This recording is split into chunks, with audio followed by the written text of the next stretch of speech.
Welcome to this special edition of the Global Dialogue, the Distinguished Visiting Speaker Program of the Tennessee World Affairs Council. Thanks for joining us. I'm Council President Patrick Ryan. Today we present a new edition of our series, In Focus, Russia's Invasion of Ukraine. Starting last year, the World Affairs Council launched this series on the unprovoked Russian invasion of Ukraine on February 24th, 2022. We've been honored to host Ambassador John Kornblum and other specialists in these programs. You can find the full archive of videos, podcasts, and transcripts of In Focus programs on the TNWAC.org website. I'd like to thank our Tennessee program partners, the Nashville Area Chamber of Commerce, the Belmont University Center for Global Citizenship, and the University of Tennessee Center for Global Engagement. The World Affairs Council is a public service organized by volunteers and made possible by your financial support. Please become a member and make a donation to help make our global affairs awareness work possible. Visit tnwac.org to give. Thank you. Now, on to our program. Ambassador John C. Kornblum has a long record of service in the United States and Europe, both as a diplomat and as a businessman. He is recognized as an eminent expert on U.S. European political and economic relations, in particular in Central and Eastern Europe. He served as the U.S. ambassador to Germany from 1997 to 2001. Before that, he occupied a number of high-level diplomatic posts, including U.S. Assistant Secretary of State for European Affairs, Special Envoy for the Dayton Peace Process, U.S. Ambassador to the Organization for Security and Cooperation in Europe, Deputy U.S. Ambassador to NATO, and U.S. Minister and Deputy Commandant of Forces in divided Berlin. He joins us from Nashville. Thank you, Ambassador, for your time today to talk about the road ahead in Ukraine. Good morning. Thank you. Very nice to be with you. Go ahead. Go ahead. No, I'm ready, waiting for you. I'm sorry. I guess we can start as usual with your assessment of the current situation and where you see developments headed in the mid and long term. Yes, that's the question right now is twofold. What is the situation on the ground? And secondly, what are the prospects for movement, for ending the war, for a lasting peace? They're both interrelated, of course. The military situation determines what kind of negotiation one might have. And the prospects for negotiations have not a small amount of importance also for the military situation. In other words, if we believe that we can push the negotiating process forward more successfully if there is a military victory or a military initiative by the Ukrainians, that is very important also for the long-term future. As for the military situation right now, it is somewhat of a stalemate. There has been a lot of discussion in the press and in public and among governments, I would imagine, about what the status of the Ukrainian offensives are, how well the Ukrainian army can deal with the Russians, how well the Russians can deal with the Ukrainians. There is a good deal of debate going on around the world. And at the moment, I think the answer to that question is nobody knows. Ukraine has been building up its forces, but so has Russia. Ukraine has been building up its commitment. It's not clear that Russia has such a strong commitment, and the Russian public is not in the same mood as the Ukrainian public is. But things are far from settled, and we are at the moment far from having a peace. There have been good developments in the last couple of weeks. The meeting of the G7, the group of 7 industrialized and democratic countries, gave a strong endorsement for the Western strategy.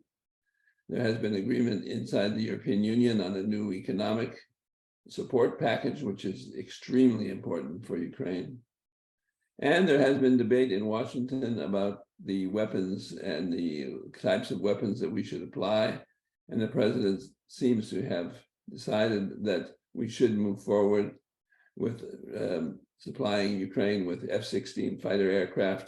The F-16 is not the most modern aircraft that we possess by any means, but it certainly is a match for the Russian aircraft. And there has been a debate going on over whether we should give such aircraft or whether that would widen the war into a general war with Russia. I think that that decision has now been met to send these aircraft to Ukraine, and that I'm sure will be something which strengthens the Ukrainian forces considerably. But over the longer term, this war can't go on forever. Ukraine cannot hold out forever. They've lost thousands of soldiers already in this fight, and we can't expect them to hold out forever. And I think that political support in Western countries, and especially in the United States, which faces a presidential election next year, would not be able to be maintained if it looked as if this were simply a permanent commitment to an ongoing war, which shows no signs of ending. So there's been lots of discussion about what to do, what sort of negotiations we should have, if we should have negotiations, who we should negotiate with. And there is a lot of discussion going on inside the West, inside the NATO alliance, bilaterally with our major allies. And in each case, there is an agreement that negotiations would be a good solution, a good next step. But we are far from any agreement about what these negotiations should be. My own view is that we have to be very careful about negotiations, because right now the fronts are so hardened, the opinions are so far out from each other that even if you had the Russians and the Ukrainians with a version of some kind of Western committee dealing with it, sit down at the table, it would be very likely that they would not agree on very many common goals. And so there needs to be a good deal of diplomatic preparation for these negotiations before they begin. I think that the administration is working on this. I know they are, but we are far from having reached that point. That is, even in the West, it's not quite clear what our approach to war crimes is, what our approach to economic situation is, what our approach to the territorial questions, including the borders of Ukraine. And these are things which remain to be worked out. On the other hand, there are some very positive signs.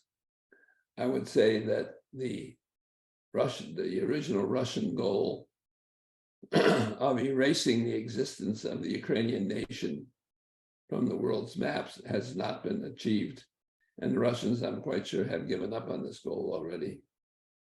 We've made quite clear to them that they will not be able to destroy Ukraine, however hard they try. And we have, I think, shown that we are willing to support Ukraine in this matter. Secondly, the role of China seems to be evolving. On the one hand, they refuse to criticize Russia, and they have opened deeper relations with Russia. On the other hand, the Chinese have made very clear that they do not believe that wars of aggression of the kind that Russia has started are the right thing to do. They have made it clear that they believe that Ukraine should continue to exist as a sovereign state. And they've even put forward a peace program, which is not very close to what the United States would agree with, but it at least is an effort to try to come up with a peaceful kind of settlement. And that, given the many tensions that we have with China right now, the fact that China seems to want to work on a positive approach, I would take as good news. Not a solution, not a clear way to negotiations, but at least a good news that the Chinese are not jumping in totally on the Russian side and are calling for Ukraine to give up and allow Russia to take it over. And this is a very important step forward, I would say. These are the introductory comments I would make. I think it's good that we then, Pat, if we go into the discussion. Sure. Let's do that. If we could just start with, you talked a little bit about the current situation. On the political front, President Zelensky has been on a diplomatic jaunt across Europe to Japan. He met in Europe with the Pope and the Prime Minister of Britain.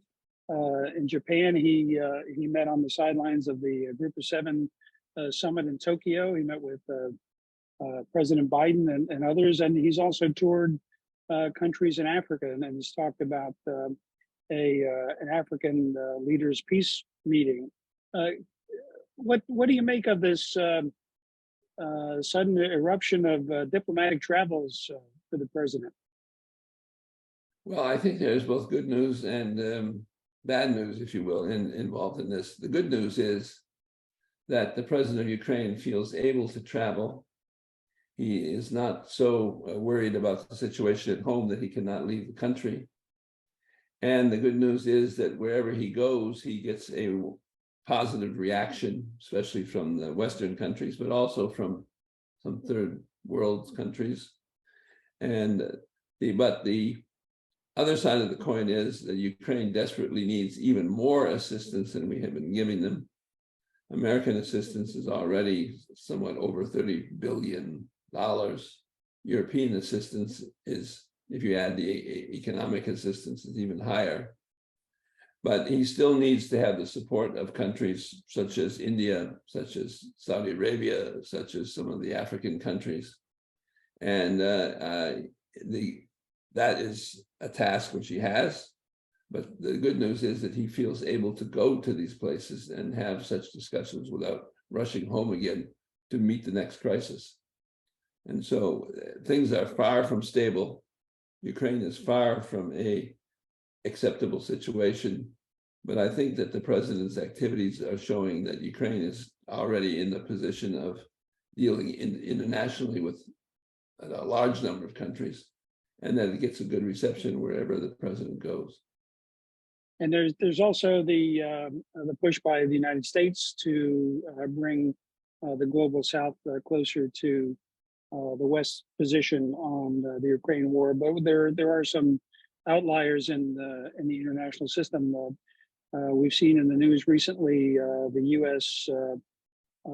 Calling out South Africa for supporting Russian military arms. That's still an issue to be resolved. And there's the question regarding South Africa of hosting the BRICS meeting at the end of the year, whether President Putin would come as an indicted war criminal, and South Africa is a signatory, and it's up in the air whether that would be enforced. Any thoughts on the split between the West and the global South? Yes, I do have some thoughts, but they're not the ones that you usually read. I'm fairly calm about this. Okay. The West has had a, shall we say, competitive relationship with the so-called global South. This is a new term which didn't exist until 6 months or so ago. There's lots of history here, lots of problems, and they have nothing to do with Ukraine. The first, most important, in my view, bit of history is colonialism. Much of the global South, as it's called, were, up until 50 or 60 years ago, colonies of European countries. And the resentment for this colonialism remains very strong, especially in a place like India, or also China, by the way. And so we have had a, shall we say, a competitive and sometimes angry relationship with these countries because history is actually not very good. But the fact is that the global South can talk a lot, but has very little agreement among itself about what to do and very little ability to do it. And so the division between North and South is something which has been existed at least since the end of World War II. In the 1970s or 1960s even, a group was founded called the Group of 77, which was essentially 77 less developed countries. It was founded under the aegis of Yugoslavia, Marshal Tito, and also India. It has played a useful role, but it is not that kind of group is not very strong.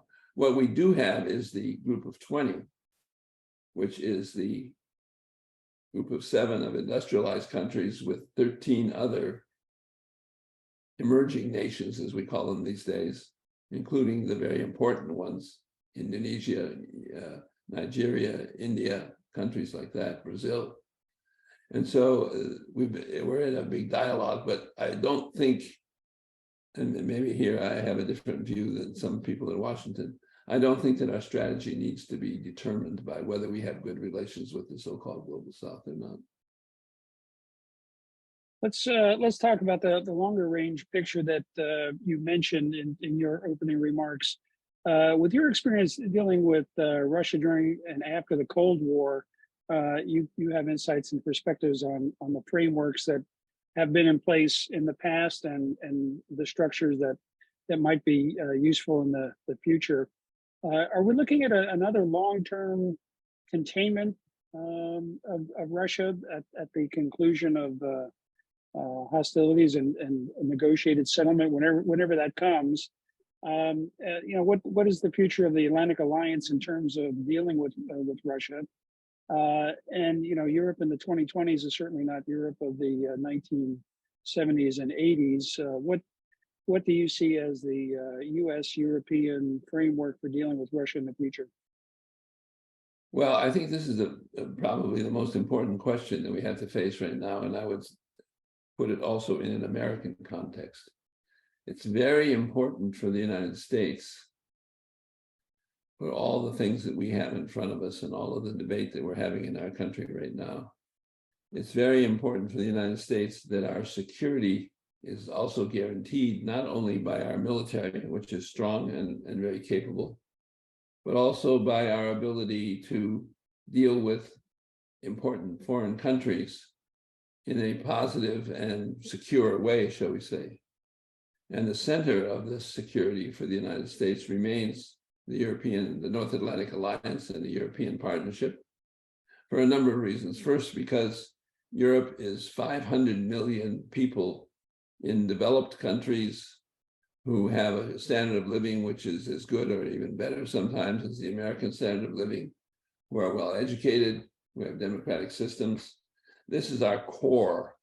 And if we wish to make sure that our interests are reflected throughout the world, it's very important that we make sure that they are reflected with our European partners. Since the end of the Cold War, we've actually made tremendous progress with this Western community of the United States and Europe. It's expanded eastward. Some people say that's one of the reasons the Russians are angry at us, but if that's the case, my point would be, well, they're going to have to live with us because it's very important for countries such as Poland, Czech Republic, the Baltic states, Romania, Bulgaria, that they are now Western democratic nations. And in the end, the conflict with Ukraine, the reason that Putin supposedly was becoming so angry about Ukraine had very little to do with NATO, but had to do with the deepening relations between Ukraine and the European Union, which is the social, political, and philosophical representation of the West in Europe. So it's very important for the United States that we maintain cooperation with our European allies, and cooperation is even really a very weak word in this case. What we're really talking about is total harmony and integration of our interests. And this integration is growing rather than declining. For what reason? Because of the digital world. Digital networks are now serving as new kinds of links between the United States and its European allies. And I can tell you, as someone who has worked with some American companies in Europe, they consider Europe to be as important a market for them, as important a place for their technology and for their services that they sell as the United States itself. So the United States and Europe are being brought closer together. That's point one. Point two, however, is that there are at least two major countries, and probably more, who do not believe that the Western way of life should be the way that the new digital world is organized. And those two countries are Russia and China. In Europe, they have already moved away from Cold War rhetoric and are talking about Russia and China as systemic rivals.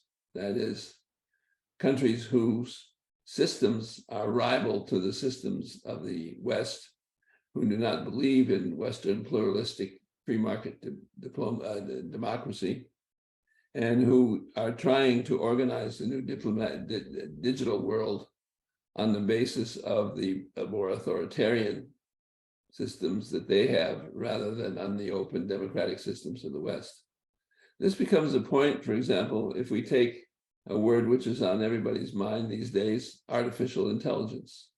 There's been a great wave of discussion and sometimes fear of artificial intelligence in the United States. But let's not forget that China is nearly as advanced as we are in artificial intelligence, and they're using it for negative purposes. They're using it to control their population. They're using it to register everybody, to have everybody have a artificial intelligence footprint, for example, that they can almost tell what you're doing 24 hours a day. They're using it to try and make sure that international trade is based on principles that the Chinese and to a lesser extent the Russians believe are important. So everything is connected, as we used to say, and the reason that the conflict in Ukraine is so important to us is not only because we want to support a democratic country in its efforts to maintain its democracy against aggression, but also because if Ukraine were to fall back into the Russian orbit, that would also mean that our entire efforts to establish a new world order based on democracy in the digital world would be set back rather severely. So it's very important that we keep working with our European partners on this, which we're doing. I was talking to someone this morning who said, a year ago, I thought that by this time we would be talking about the collapse of the Western alliance and the refusal of Europeans to support our strong position vis-a-vis Russia. Well, exactly the opposite has happened. The Western alliance has been strengthened. Europe and America have a joint point of view on how to deal with Ukraine and Russia. Europe has not matched us for military reasons, which they can't to begin with. And Germany in particular has not been as strong as we wish they would be. But the fact is that the European Union has come up with literally hundreds of billions of economic assistance for Ukraine and shown tremendous solidarity with the cause of Ukrainian democracy. So I think that the West is at the moment in good shape, but this challenge, this direct challenge to us is not just a challenge of freedom for Ukraine, it's a challenge of whether the Western way of life is going to be, to use a computer term, the operating system of the future or not. And Russia and China are determined that our system will not be the system that they follow in the future. We've started to get some questions. Let me remind our attendees that we are looking forward to their questions for Ambassador John Kornblum.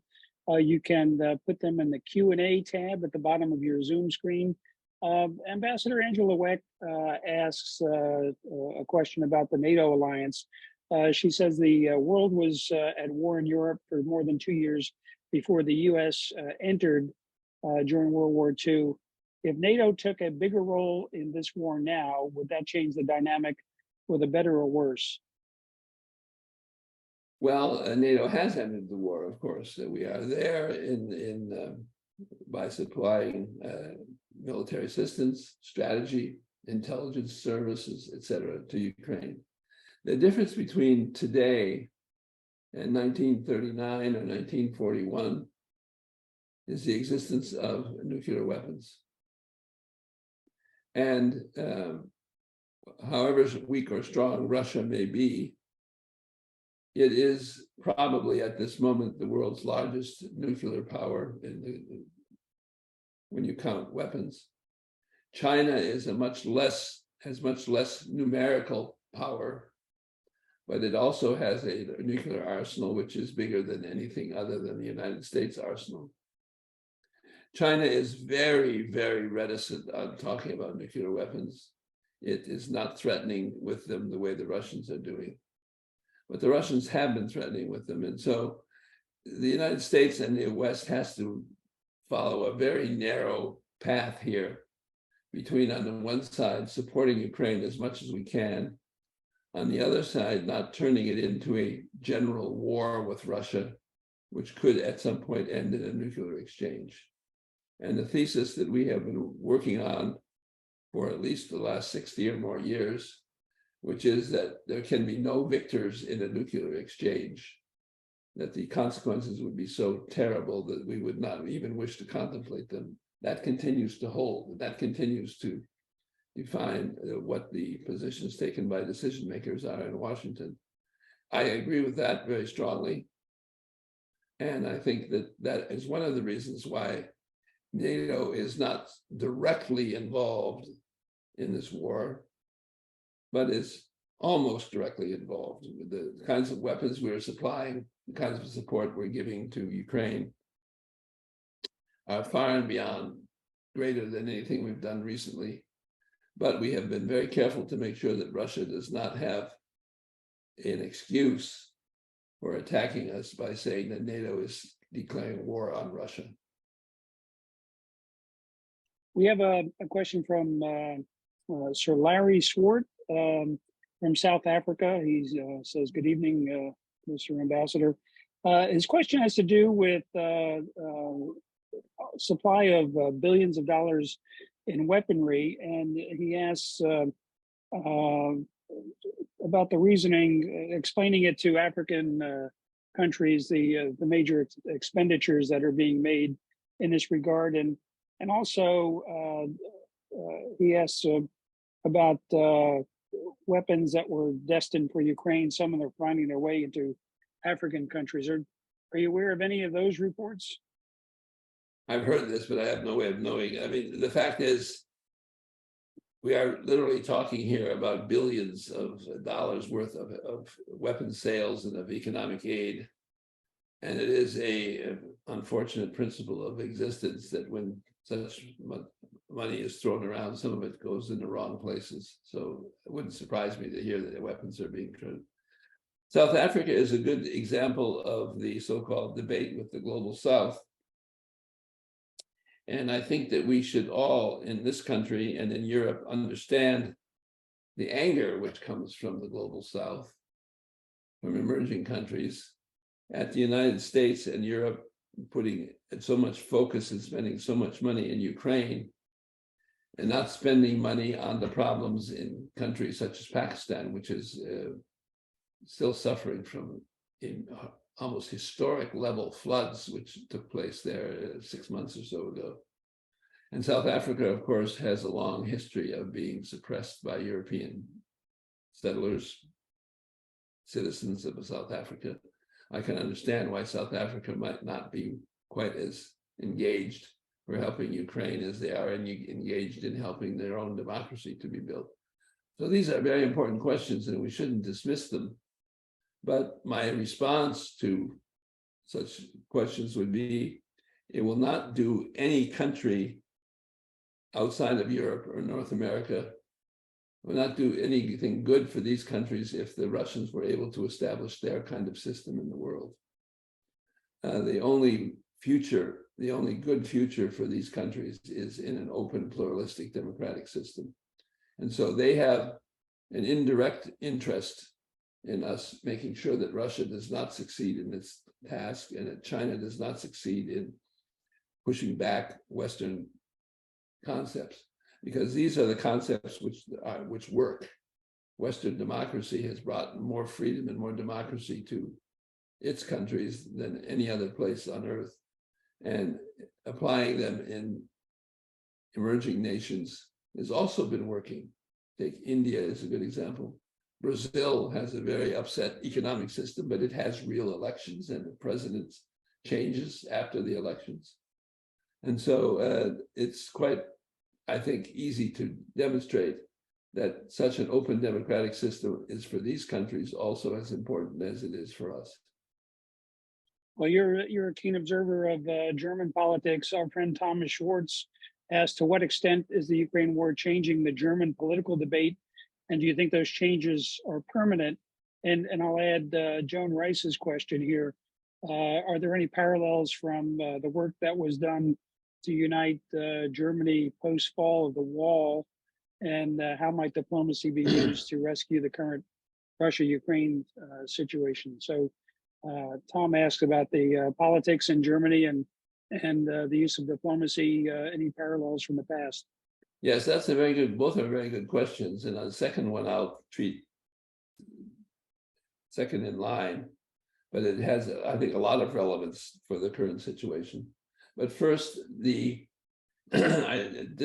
morning, in getting ready for this discussion, I read a long article about a debate about security policy in Germany, and I think that the long period of, what shall we call it, disinterest in security, neglect of security in Germany, which began in the middle of the 1990s already, has been shattered by the Russian behavior. I think that Germany now understands that Russia is much more than just a partner that you can deal with through trade or through building pipelines, but it's also a systemic challenge to the West, just as China is. So Germany is having a very long and detailed discussion of its security policy. As Professor Schwartz knows as well as I do, the German society is very, very complicated. And German bureaucracy is very complicated. And so coming to terms with these new realities is something which does not happen rapidly. Germany never changes rapidly. And so we should have some patience with them. At the same time, we should make clear what we think the right direction is. Now, the question of examples, Cold War examples, I would like to just mention because it's something that I consider to be quite important. The current discussions, let's put it that way. In other words, the current debate about whether there should be negotiations or not, focus very much on the territorial demands of Russia and on the territorial expectations of Ukraine. Ukraine says it wants all of its territory back, including Crimea. Russia is essentially saying that these territories were really part of Russia anyway, and they have no intention of vacating them. There's hardly any way that we're going to solve that problem through direct negotiations. The two positions are very clearly opposing each other.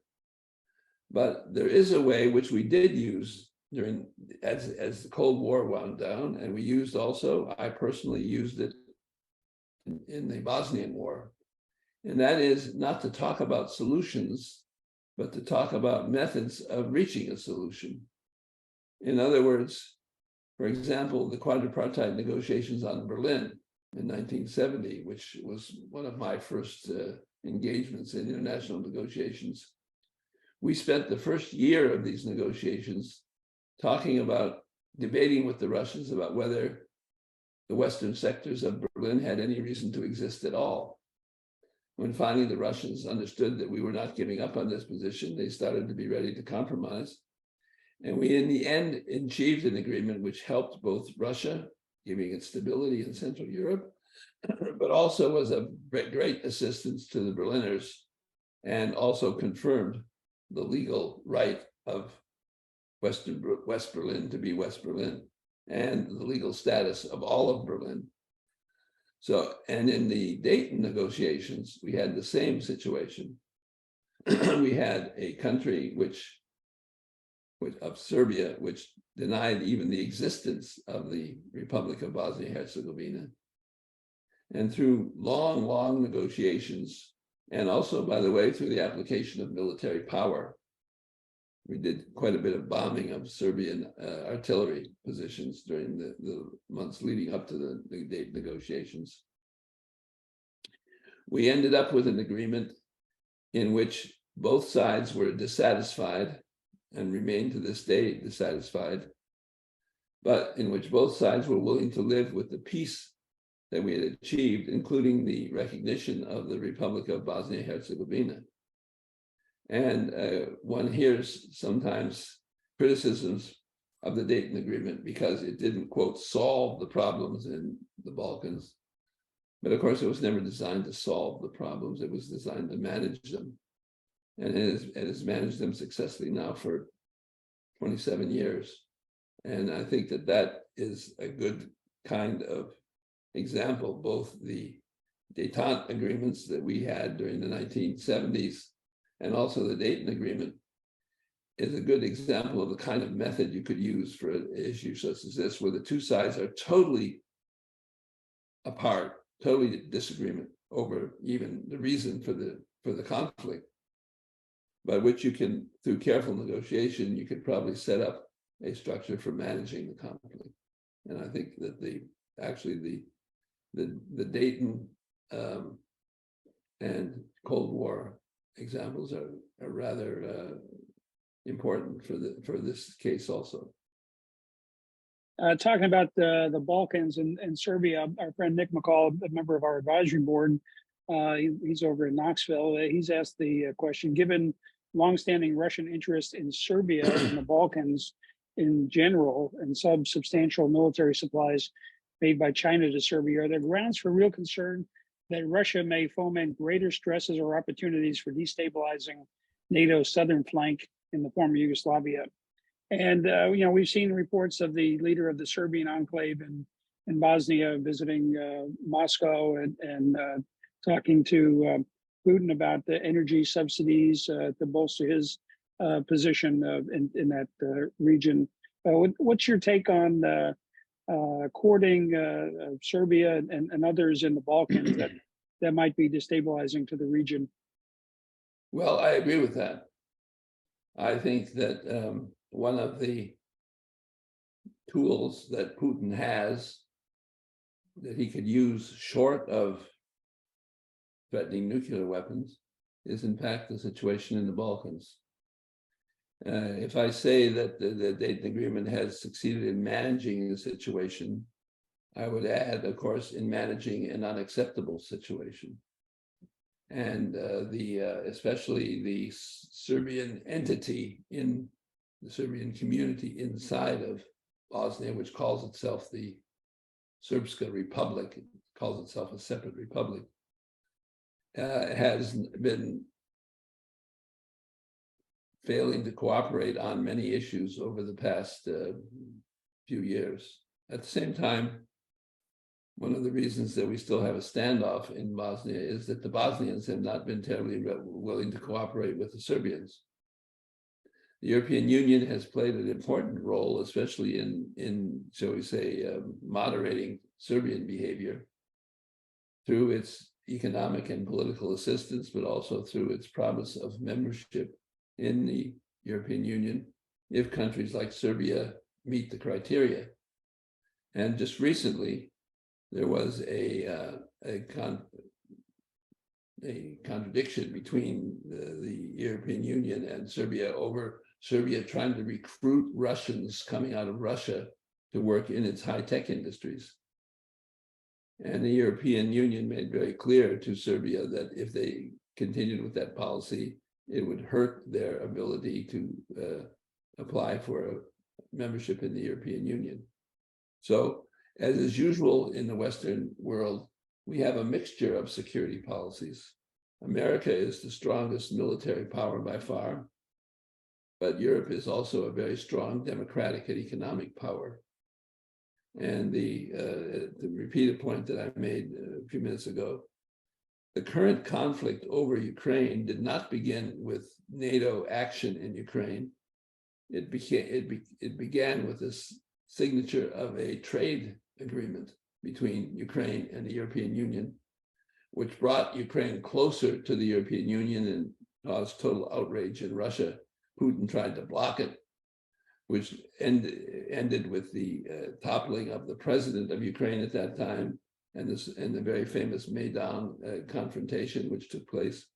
This was not about NATO. Maidan was about Ukraine coming closer to the European Union. And so it's important that we understand that Western security is based on more than just military. It's based also on our democracy, on our promise of an open and successful society. And it is based also on the desire of countries to become free and open countries the way the Western countries are. And Serbia has been a problem because Serbia does not quite share all of these values, whether they are pushed by Russia or anybody else. So one of the reasons that we don't have a better situation in the Balkans is because Serbia has been refusing to cooperate. And that's why I do take the situation in the Balkans very seriously. It is something where the Russians could perhaps foment distress and confrontation if they wanted to do so. Do you care to comment on any of the recent headlines dealing with what's actually going on in the battles in Ukraine? In the past couple of days, we've seen reports of Russians fighting Russians in Belgorod. Moscow says these are Ukrainian forces.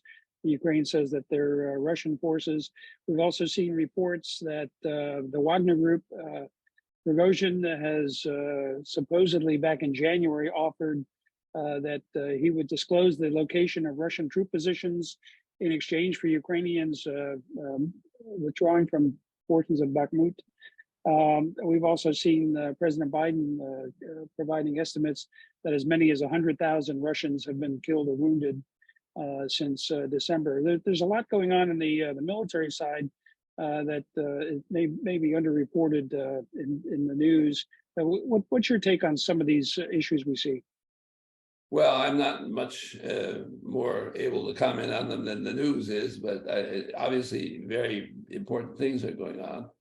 I think the basic factor here is that the original Russian strategy, which they seemed absolutely to have believed that they could march into Ukraine, take it over in 3 days, establish a new government, and have it become part of Russia within 2 weeks.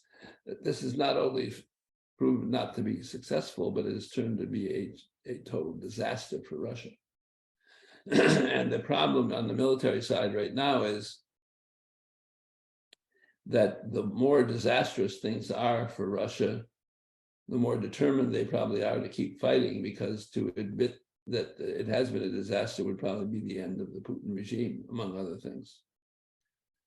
And so it is, and Russia seems to be able to continue to mount enough of an army to keep this fighting going, even though there's starting to be signs of domestic unrest in Russia too. There's nothing which would cause the military effort to stop. I think that.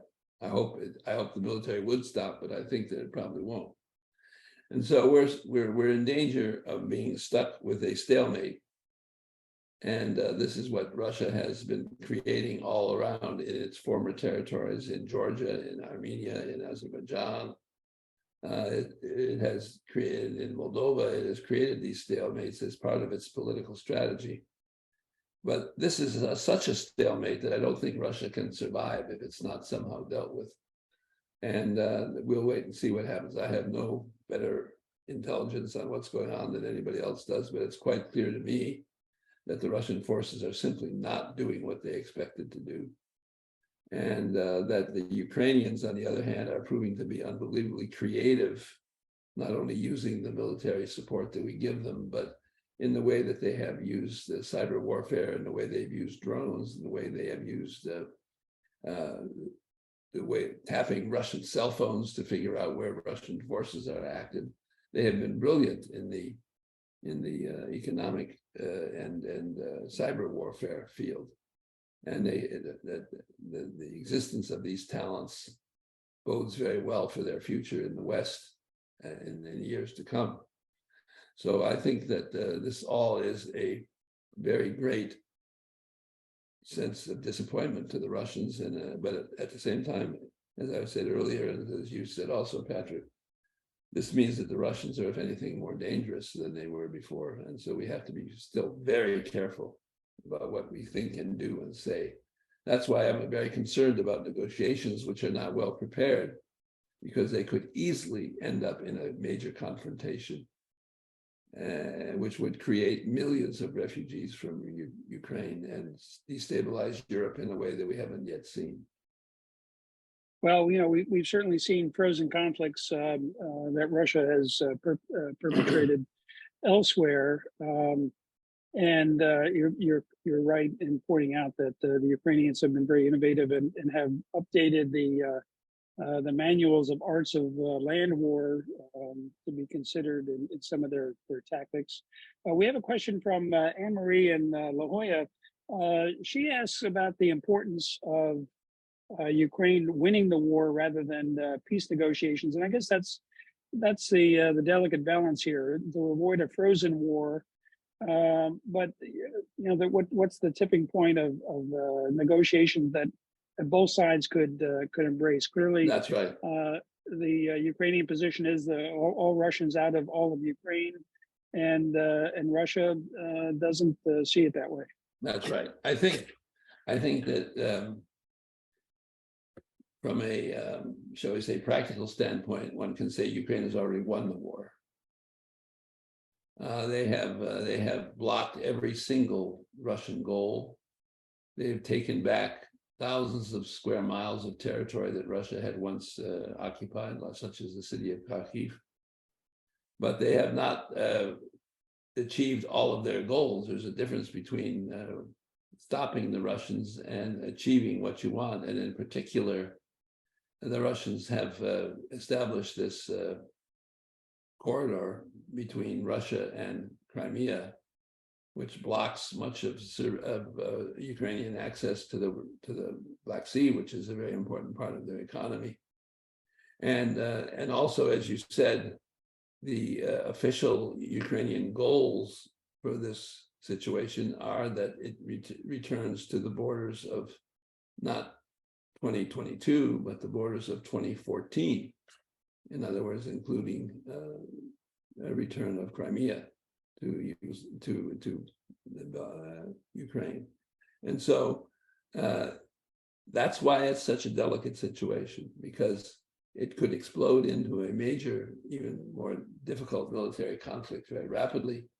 But if we started the wrong kind of negotiations, it could end up as a stalemate, which would then in itself maybe flame up into a bigger warfare, or could cause very much civil unrest and unhappiness in Ukraine, which could destabilize much of Europe, especially East and Central Europe. Some people have suggested the Korean Peninsula model of armistice to end the warfare, but leave open the question of the ultimate resolution of the situation. Is there anything to be gained by looking at how that model? I personally don't think so. In the first place, the settlement reached in Korea was one which was very, very controversial in the United States. And President Eisenhower, I think rightfully so, made it a campaign promise when running against the Democrats that he was going to end the war in Korea, and he went there and just ended it on terms which were not the best for the West, let's put it that way. I don't think this would work this time, because it's a whole different situation. We're in a different world. That was 70 years ago. And the world is come a long ways from there. Even just the simple question of communications would not allow some of the arrangements which were made in Korea to be made today, because the public opinion wouldn't accept them. So I don't think the Korean situation, people are looking for examples now. And the example that I brought, which we talked about a few minutes ago, is not so much a result, but a method.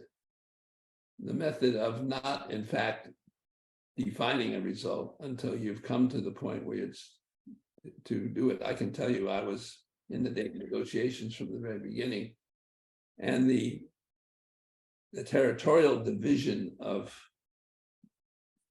Bosnia and Herzegovina among the various ethnic groups was the very last issue that we solved before we signed the agreement. We had everything else. 99.99% of the agreement was agreed, except the territorial divisions.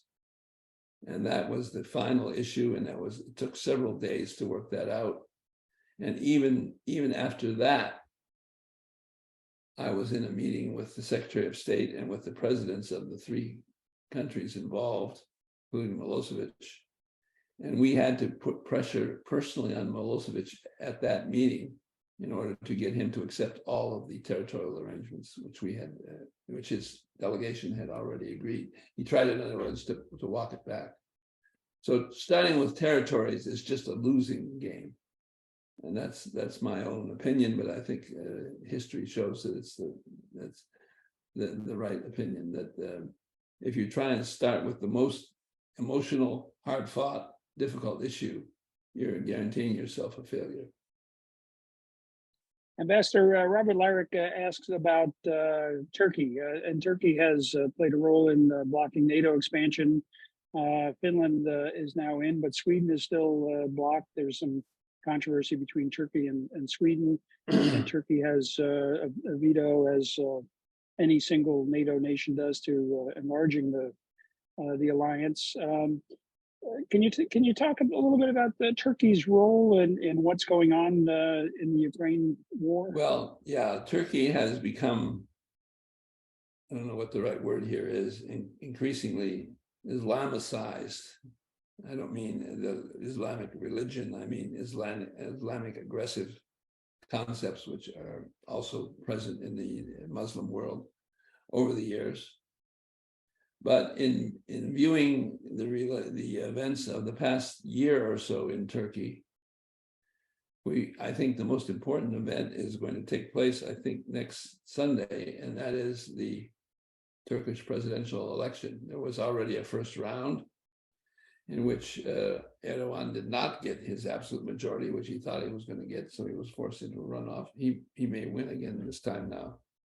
But I think that much of his behavior has been explainable by his worries about being reelected. And Turkey is a democracy. It is perhaps a difficult democracy, it is an unfinished democracy, but it is a democracy. And if he loses the election next week, he is likely to accept, contrary to some countries we know, such as the United States, he is going to be willing to accept the results. Then we don't know what the new Turkish government would be like. But if he wins, we know at least who we're dealing with. And my guess is that he will be somewhat easier to deal with once he has been reinstated in his next term. So Turkey is a difficult country. It has not been handled that well by either the United States or the Europeans over the past 20 years. But at the same time, it has itself become more aggressive to Western interests over the past 20 years. So no side is either 100% right or 100% wrong. But I think that much of the friction we've been having recently has been because of this election, which is coming up. We have a question from Robert Kapanji, who asks about the Wagner Group inciting war crimes against Ukrainian defenders. As for your comments, can you talk in general about this use of Russian mercenaries and on the battlefield? The Wagner Group, that's most notably fighting in the Bakhmut area, and also talk in general terms about what's going on in the theater regarding war crimes. And you've seen firsthand the war crimes charges that were made in the Balkans back in that conflict. Well, first, the use of groups such as the Wagner Group by Russia is, to me, a sign of weakness. That its official military has proven to be really pretty inefficient and perhaps even inept, maybe. And it is very unpopular, even though one says there is no popular dissent in Russia. That may be the case, but certainly the families who are losing their young men in the war are not happy about it. The Wagner Group is made up mostly of mercenaries plus people let out of prisons, which is a sign of it's really a admission of defeat to begin with. And they are pretty ruthless. The people they use they sacrifice the lives of their soldiers for as easily as they can. But they have had some effect also, there's no question about that. and if they were not there, it's probable that the Russian forces would be much further back than they are. The question really is, as far as they're concerned, is simply having enough military strength on the Ukrainian side to stop them. Now, the question of war crimes is a very difficult one. The Russians have been committing war crimes, not only the Wagner Group, but normal Russian forces and normal Russian government has been committing war crimes almost from the beginning of the conflict. I personally, I'll say this very openly, am not satisfied with the way that the United States government has handled the war crime issue. I think we've been much too reticent in condemning Russian behavior. I'm told this is because we don't want to push the Russians into a corner. That may be the case, but I think it's still the wrong strategy. I think that we would be better off if we would make a very clear statement about war crimes.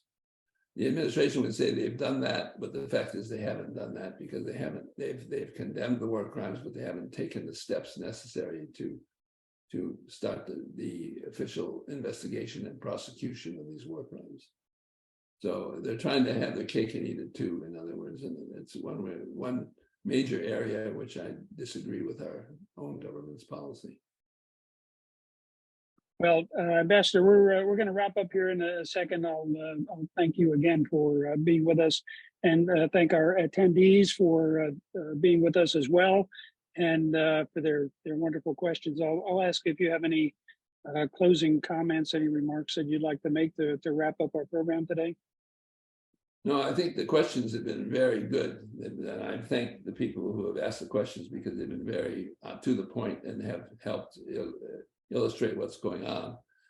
My only point would be to repeat that this is a conflict which hits directly at American well-being and American interests for the reasons that I mentioned. It's not whether a country called Ukraine survives or whether an army called Russian army is successful. It's a question about how the new integrated digital world is going to function in the years to come, and whether we will have both the openness and the stability to do so.